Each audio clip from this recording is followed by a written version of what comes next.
great. I'm looking forward to hearing about what goes on around here. This is great that we're out and about here, following up on our call this weekend. We're working at it. Yes. This is still under construction. All right. We've been working for about the last 9 months on this.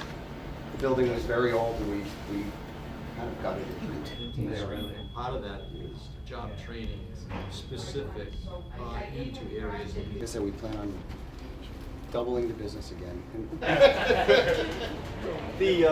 So if you were going to have Well, we're fortunate that we have a wide variety of businesses in Woonsocket, but there have been challenges for the business community. They're having challenges with staffing. They're having challenges with keeping their operations running as long as they would customarily have them running. And it all comes back to human capital and having the people to fill the positions in order to keep the businesses running.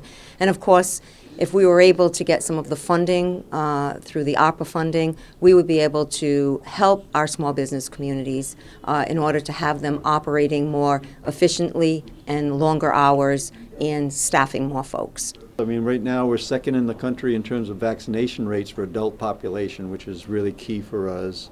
And it has opened up with Stefan's leadership at Commerce.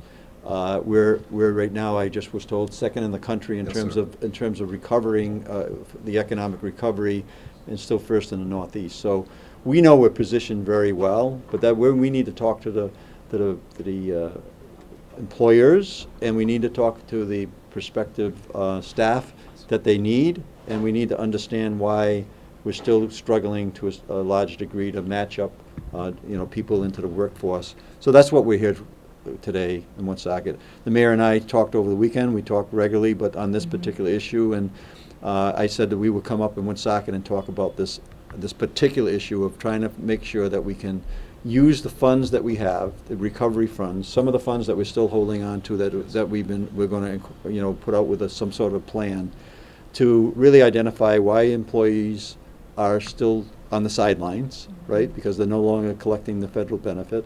And then where the employers need that help and how to bring them both together.